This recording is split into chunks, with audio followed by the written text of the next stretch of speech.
പിന്നെ അനുഭവങ്ങളെക്കുറിച്ച് പറയുകയാണെന്നുണ്ടെങ്കിൽ ഞാൻ എപ്പോഴും എൻ്റെ ചില എൻ്റെ സുഹൃത്തുക്കളൊക്കെ എന്നോട് ചോദിക്കാറുണ്ട്. ഓരോ ആൾക്കാർ ഇങ്ങനെ പറയും, പിന്നെ സ്വാമിയുടെ പുസ്തകങ്ങൾ വായിച്ചിട്ട് സ്വാമിയുടെ മിറക്കിൾസിനെ കുറിച്ചും അതുപോലെ തന്നെ മറ്റു ആളുകളുടെ അനുഭവങ്ങളെക്കുറിച്ച് ഒക്കെ ചില എൻ്റെ സുഹൃത്തുക്കളൊക്കെ ചോദിക്കും, നിനക്ക് എന്തെങ്കിലും അനുഭവം ഉണ്ടോ എന്ന് ചോദിക്കും. അപ്പോൾ ഞാൻ പലപ്പോഴും പറയും, ഞാൻ എൻ്റെ ലൈഫിൽ ഞാൻ ഇവിടം വരെ എൻ്റെ ഒരു ബാക്ക്ഗ്രൗണ്ടിൽ എൻ്റെ ഇൻവെസ്റ്റ്മെൻ്റ് എന്ന് പറഞ്ഞാൽ ഒരു ഹാർഡ് വർക്ക് മാത്രമേ ഉള്ളതെന്നാണ് ഞാൻ മനസ്സിലാക്കിയിട്ടുള്ളത്. വേറെ ഒന്നുമില്ല. There is no investment in my life, only hard work. With this hard work, if I am able to come to this particular point, that is Swami's grace എന്നാണ്. That is my അനുഭവം. പിന്നെ അനുഭവം നമ്മൾ അതിൻ്റെ കാണുകയാണെങ്കിൽ വേറെ ഒരുപാട് കൊച്ചു കൊച്ചു കാര്യങ്ങളുണ്ട്. ഇപ്പോൾ ഉദാഹരണമായിട്ട് ഞാൻ എൻ്റെ ഒരു സുഹൃത്തിൻ്റെ പേര് മനു എന്നാണ്. ഞാൻ എൻ്റെ സുഹൃത്തുമായിട്ട് ഒരിക്കൽ പുട്ടപർത്തി പോയി. അപ്പോൾ ഈ സത്യത്തിൽ അന്ന് എനിക്ക് വന്ന് വേറെ വൈഫ് വേറെ എന്തോ അസൗകര്യം ഉണ്ടായിരുന്നു, ആരും ഇല്ലായിരുന്നു, ഞാൻ ഒറ്റയ്ക്ക് ഉണ്ടായിരുന്നു. സാധാരണ ഞങ്ങൾ ഒരുമിച്ചാണ് പോകുന്നത്. അപ്പോൾ ഈ പോകുമ്പോൾ തന്നെ പലപ്പോഴും ഇപ്പോൾ ജഡ്ജ് ആയതിനു ശേഷം അവിടെ പോകുമ്പോൾ ഫ്രണ്ടിൽ ഒരു സീറ്റും ഒക്കെ ഉണ്ട്. അതിനു മുമ്പ് അവിടെ ആയിരക്കണക്കിന് ആൾക്കാരൊന്നും സ്വാമി ജീവിച്ചിരിക്കുന്ന കാലം കൂടിയാണ്. സ്വാമി ഫിസിക്കൽ ഫോമിലുള്ള സമയമാണ്. ആ സമയത്ത് നമ്മൾ അവിടെ പോകുന്നു, അവിടെ ആയിരക്കണക്കിന് ആൾക്കാർ വരുന്നു. അവരിൽ ഒരാളായിട്ട് നമ്മൾ ആ ഹാളിൽ അതിൻ്റെ ഏതോ ഒരു കോർണറിൽ ഇരിക്കുന്നു. അവസാന കാലങ്ങളിൽ എനിക്കിപ്പോഴും ഓർമ്മയുണ്ട്, പല പ്രാവശ്യം ഞാൻ ഒന്ന് രണ്ട് പ്രാവശ്യമൊക്കെ പോകുമ്പോൾ 1, 2, 3 പ്രാവശ്യം അവിടെ ചെന്നാലും 3 ദിവസം നിന്നാലും ചിലപ്പോൾ സ്വാമി കാണാൻ പറ്റില്ല. അന്ന് ദർശനമൊന്നും റെഗുലർ ആയിരുന്നില്ല. പക്ഷെ അതൊന്നും നമുക്ക് പ്രശ്നമല്ലായിരുന്നു. നമ്മളവിടെ പോകും, കുറച്ച് നേരം അവിടെ ഇരിക്കും, 1 ദിവസം അല്ലെങ്കിൽ 2 ദിവസം 3 ദിവസം ഇരിക്കും, തിരിച്ചു വരും. അപ്പോൾ അങ്ങനെ ഒരു ദിവസം എനിക്ക് ഒറ്റയ്ക്ക് എൻ്റെ ഫ്രണ്ട് പറഞ്ഞു, ഫ്രണ്ടിന് കുറച്ച് കാര്യങ്ങൾ എൻ്റെ അടുത്ത് സംസാരിക്കണം എന്ന് പറഞ്ഞു. അപ്പം അതൊരു പ്രൊഫഷണൽ കാര്യമാണ്, എന്തോ ഒരു ലിറ്റിഗേഷനുമായിട്ട് ബന്ധപ്പെട്ട്. ഞാൻ ലോയറാണ്. അപ്പോൾ സംസാരിക്കണം എന്ന് പറഞ്ഞാൽ ഞാൻ പറഞ്ഞാൽ എൻ്റെ കൂടെ വരാൻ പറഞ്ഞു. ഞാൻ പുട്ടപർത്തി പോകുന്നത്, ഞാൻ 2 ദിവസം ഫ്രീ ആണ്, എൻ്റെ കൂടെ വന്നാൽ നമുക്ക് സംസാരിച്ച് പോവാം. അങ്ങനെ ഞങ്ങൾ ഒരുമിച്ച് ഇവിടുന്ന് ബാംഗ്ലൂർ പോയി. ബാംഗ്ലൂരിൽ നിന്നൊരു ടാക്സി വിളിച്ച് പുട്ടപർത്തി പോയി. ഈ സത്യത്തിൽ ഈ പുട്ടപർത്തി ഈ പ്രശാന്തി നിലയം എന്ന സ്ഥലത്തേക്ക് ചെല്ലുന്നവരെ ഈ ഫ്രണ്ടിന് സ്വാമിയെക്കുറിച്ചൊരു ഐഡിയ ഇല്ല. സ്വാമി ആരാണെന്നറിയില്ല. സത്യസായി ബാബ എന്ന ഒരു വ്യക്തി ഉണ്ട് എന്നല്ലാതെ വേറൊന്നും അറിയില്ല. ഞാൻ അതിന് മുമ്പ് ഒരു 50-100 പ്രാവശ്യം ഇവിടെ പോയിട്ടുണ്ടെന്ന് പറയുമ്പോൾ, അപ്പോൾ അദ്ദേഹം ധരിച്ചു വെച്ചിരുന്നു ഞാൻ ഓരോ പ്രാവശ്യം അവിടെ ചെല്ലുമ്പോഴും സ്വാമിയായിട്ട് സംസാരിക്കും. അവിടെ സ്വാമി എന്നെ വെയിറ്റ് ചെയ്തിരിക്കുന്ന പോലെയാണ്. That is. അപ്പോൾ അദ്ദേഹം സ്വാമിയായിട്ട് സംസാരിക്കാൻ വന്നതാണ്. അവിടെ സത്യത്തിൽ വന്നപ്പോഴാണ് ഇതൊരു മഹാസമുദ്രമാണ്. അവിടെ 10,000-കണക്കിന് ലക്ഷക്കണക്കിന് ആൾക്കാർ ഇങ്ങനെ വരുന്നു പോകുന്നു. സ്വാമി അതിനിടയിൽ കൂടെ വരുന്നു, എല്ലാവർക്കും ദർശനം കൊടുക്കുന്നു. അപ്പോഴാണ് ഈ റിയലൈസ്ഡ് സ്വാമി എന്താണെന്ന് മനസ്സിലായത്. അദ്ദേഹത്തിന് മനസ്സിലായപ്പോഴാണ്. അപ്പോൾ എന്നോട് ഈ ചോദ്യം ചോദിച്ചു. ഇപ്പോൾ എന്നോടിപ്പം ചോദിച്ച കണക്കൊരു ചോദ്യം ചോദിച്ചു, ക്രൂഷ്യൽ ക്വസ്റ്റ്യൻ. സ്വാമി നിങ്ങൾ അറിയും, നിങ്ങൾ പറഞ്ഞു നിങ്ങൾ ഈ ഒരു ഡിവോട്ടി ഫോർ 10-40 വർഷമായിട്ട് സ്വാമി ഡിവോട്ടി. സ്വാമി നിങ്ങൾ അറിയത്ത് പോലും ഇല്ലല്ലോ. You are only one among the so many people who are coming here. അപ്പോൾ ഞാൻ പറഞ്ഞു, I believe Swami is taking care of me എന്ന് ഐ ബിലീവ്. അതേ ഉള്ളൂ. അല്ല സ്വാമി എന്നെ അറിയുമെന്ന് എനിക്കറിയില്ല. I believe that. ഞാൻ അങ്ങനെ വിശ്വസിക്കാനാണ് ഇഷ്ടപ്പെടുന്നത്, അതുകൊണ്ട് ഞാൻ വിശ്വസിക്കും എന്ന് പറഞ്ഞു. ആൻസർ കൊടുത്തു. അപ്പോൾ for him it is only ഒരു ടൂറിസ്റ്റ് സ്പോട്ട് പോലെ എൻ്റെ കൂടെ ഇങ്ങനെ നടന്നു. ഞങ്ങളവിടെ പുറത്തൊരു ഹോട്ടലിൽ താമസിച്ചു. അപ്പോൾ പിറ്റേ ദിവസം രാവിലെ ദർശനത്തിന് പോയി. അപ്പോൾ ദർശനത്തിന് പോയപ്പോൾ സത്യത്തിൽ അന്ന് എന്തോ ഒരു തെലുഗു ഫെസ്റ്റിവൽ ഡേ ആണ്. അപ്പോൾ ഞാൻ ആ hall Kulwant hall fully crowded ആയിരുന്നു. അപ്പോൾ we had to sit on the last but 1 row. ഞങ്ങൾ ചെയ്തപ്പോൾ ഞങ്ങൾ രാവിലെ എഴുന്നേറ്റ് പതുക്കെ ഭക്ഷണമൊക്കെ കഴിച്ചിട്ടൊക്കെ പോയത്. Last but 1 row. But again he couldn't get a glimpse of Swami at least. അവിടെ ബാക്കി നിന്നിട്ട് പോലും കിട്ടിയില്ല. അപ്പോൾ പുള്ളിക്കാരൻ ഉച്ചയ്ക്ക് എൻ്റെ അടുത്ത് പറഞ്ഞു, സുരേഷ് നമുക്ക് ഇന്ന് ഉച്ചയ്ക്ക് ഫസ്റ്റ് റോയിൽ ഇരിക്കണം. വേറെ ഒരു കാര്യമില്ല, ഫസ്റ്റ് റോയിൽ ഇരിക്കുക. എന്ത് ചെയ്യണം അതൊക്കെ നമുക്ക് ചെയ്യണം. I just wanted to see Swami. Okay, ഞാൻ പറഞ്ഞത് എൻ്റെ കയ്യിലല്ല, വി വിൽ ട്രൈ. അങ്ങനെ ഞങ്ങളവിടെ അന്വേഷിച്ചു ഫസ്റ്റ് റോയിൽ ഇരിക്കാൻ വല്ല മാർഗ്ഗങ്ങളുണ്ടോ എന്ന്. ഇങ്ങനെ അവിടെ സേവാദൽസുകാരോടൊക്കെ ഇങ്ങനെ അന്വേഷിച്ചു. എനിക്ക് സത്യത്തിൽ ഞാൻ അതിന് മുമ്പ് ഒരു 10-50 പ്രാവശ്യം പോയിട്ടുണ്ടെങ്കിലും എനിക്ക് അവിടെ ഫസ്റ്റ് റോയിൽ ഇരിക്കണമെന്നൊരു ആഗ്രഹം തോന്നിയിട്ടില്ല. എനിക്ക് ഇങ്ങനെ അവിടെ ചെല്ലുക, സ്വാമിയെ ഒന്ന് കാണാൻ പറ്റുമെങ്കിൽ ദർശനം കിട്ടുക. അപ്പോൾ then I will get recharged ആണ്. That is my feeling. And therefore then I am happy with what I was getting from there. അപ്പോൾ സേവാദലത്തിൽ ഞങ്ങൾ പോയി ചോദിച്ചു എങ്ങനെയാണ് ഇത് ആളുകൾ ആദ്യം അകത്തേക്ക് കയറുന്നത്, ഹാളിലേക്ക് കയറുന്നത്. അപ്പോൾ ഈ said that you have to come here by 12 o'clock, 12 noon afternoon സെഷനിൽ കാണണമെങ്കിൽ you have to come here by 12 noon. Then after some time you will form a queue and you have to be there in the queue, then you may get a chance. അങ്ങനെ ഞങ്ങൾ ഉച്ചയ്ക്ക് ഊണൊന്നും കഴിക്കാതെ 12 മണിക്ക് അവിടെ ചെല്ലാമെന്ന് വിചാരിച്ചു. അവിടെ പോയി നിൽക്കാമെന്ന് കരുതി. അങ്ങനെ 12 മണിക്ക് ഞങ്ങളവിടെ ചെന്നപ്പോൾ അവിടുത്തെ എനിക്ക് അപ്പോൾ 10,000 ഓൾറെഡി 1000-ഓളം ആളുകൾ അവിടെ ഉണ്ട്.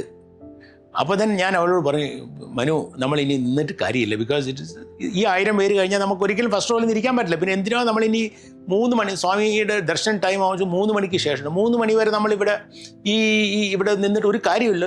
നമുക്ക് പതുക്കെ വരാം. ഇല്ല, നമുക്ക് ഇങ്ങനെയെങ്കിൽ ഇങ്ങനെ നിൽക്കാം തീരുമാനിച്ചു.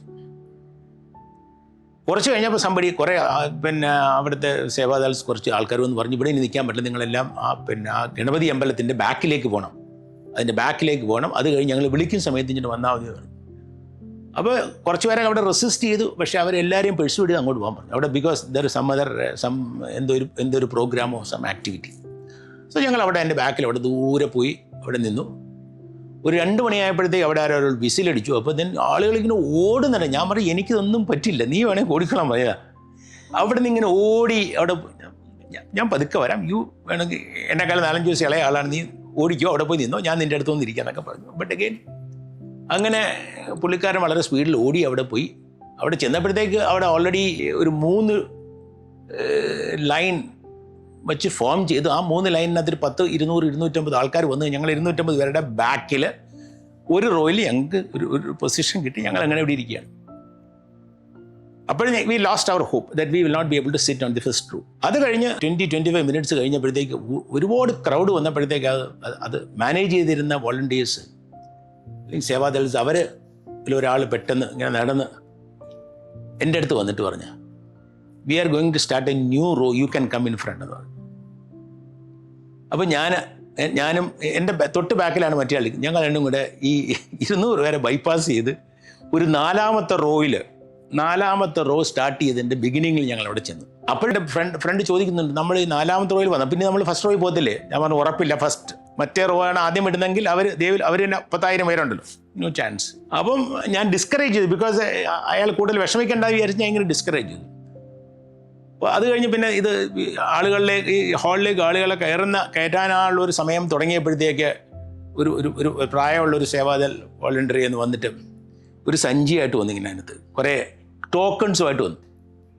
അപ്പോൾ അപ്പോഴാണ് എനിക്ക് മനസ്സിലായത്, ഈ 3 റോയിൽ ആദ്യത്തെ 4 റോയിൽ ഏത് റോ ആണ് ആദ്യം അകത്ത് പോകണമെന്ന് തീരുമാനിക്കാൻ വേണ്ടിയുള്ള ടോക്കണാണ് മനസ്സിലായത്. അപ്പോൾ ആ ടോക്കണിനകത്ത് അതിനിടയ്ക്ക് ഒരു കുട്ടിയെ വിളിച്ച് ടോക്കൺ എടുത്തപ്പോൾ ഞങ്ങളുടെ റോ ആണ്. അപ്പോൾ I was a first person. അത് കഴിഞ്ഞ് I was a first person to enter the hall, because he was a second person. അപ്പോൾ ഞങ്ങൾ ഇത്രയും സ്റ്റേജ് കഴിഞ്ഞപ്പോൾ അപ്പോൾ തന്നെ എനിക്ക് തോന്നി സംതിങ് ഈസ് ഹാപ്പനിങ് സംവെയർ, എന്തോ ഒരു കാര്യം നടക്കുന്നില്ല. ഇത് നമ്മൾ വന്നപ്പോൾ തന്നെ ഒരുപാട് ആൾ ഒരു ചാൻസും ഇല്ല. പിന്നെ എങ്ങനെയാണ് ഇത് പിന്നെ നമ്മൾ ദൂരെ പോയി, അപ്പോഴും ചാൻസ് പോയി. പിന്നെ വന്നപ്പോൾ 250 രൂപ, അപ്പോഴും ചാൻസ് പോയി. പിന്നെ ഫോർച്ചുനേറ്റ്ലി ഫ്രണ്ടിലേക്ക് വരുന്നു. അങ്ങനെ ഹാളിൻ്റെ ഗേറ്റൊക്കെ തുറന്നപ്പോൾ വി വെൻ ദർ ഫസ്റ്റ് റോയിൽ ഒരു കോർണർ. അപ്പം സ്വാമിയുടെ റെസിഡൻസിൻ്റെ അവിടെ നിന്ന് നേരെ കാണുന്ന ഒരു പോയിന്റിൽ സ്വാമി വരുമ്പോൾ തന്നെ കാണാൻ വേണ്ടി അതിന് നേരെ ഉള്ള ഒരു കോർണറിൽ സ്ഥലം പിടിച്ചു. ഞാൻ ആ കോർണറിൽ അങ്ങേറ്റത്തെ ആളിരുന്നു. എൻ്റെ തൊട്ടടുത്തായിട്ട് എൻ്റെ ഫ്രണ്ട് ലെഫ്റ്റ് സൈഡിലിരുന്നു.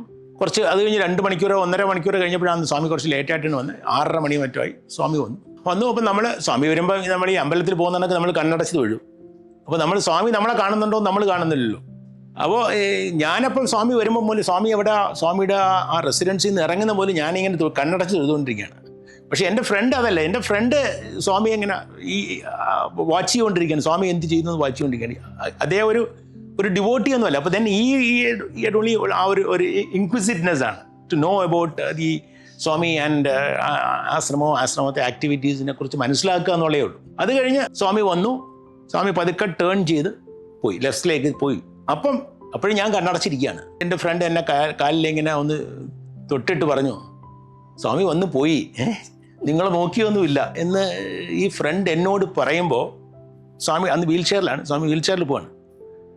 സ്വാമി അവിടെ വീൽ ചെയർ അവിടെ നിൽക്കുകയാണ്. എന്നിട്ട് സ്വാമി തിരിച്ച് എന്നെ നോക്കുകയാണ്. എന്നിട്ട് സ്വാമി വീണ്ടും തിരിഞ്ഞു. അപ്പോൾ ഇയാൾ എന്നോട് ചോദിക്കുന്നു, നിങ്ങളെ തന്നെയാണോ നോക്കിയത്? Next question. അപ്പോൾ വീണ്ടും സ്വാമി നിൽക്കുകയാണ്, തിരിഞ്ഞു നോക്കുകയാണ്. This is one experience which I will never forget in my life. സത്യത്തിൽ ഞാൻ അതുവരെ ഒരുപാട് പ്രാവശ്യമോട് പോയിട്ടുണ്ടെങ്കിലും എനിക്ക് ആ ഒരു 100% എൻ്റെ ലൈഫിലെ എല്ലാ കാര്യങ്ങളും സ്വാമിയാണ് ഡിസൈൻ ചെയ്യുന്നത്. ഞാൻ സ്വാമിയുടെ ഡിസൈനിലൂടെയാണ് മുമ്പോട്ട് പോകുന്നത് ഞാൻ വിശ്വസിക്കുന്നുണ്ടെങ്കിൽ കൂടിയും അതൊരു വല്ലാത്തൊരു അടുപ്പം എനിക്ക് സ്വാമിയായിട്ടുണ്ടാക്കി ആ ഒരു എക്സ്പീരിയൻസ്.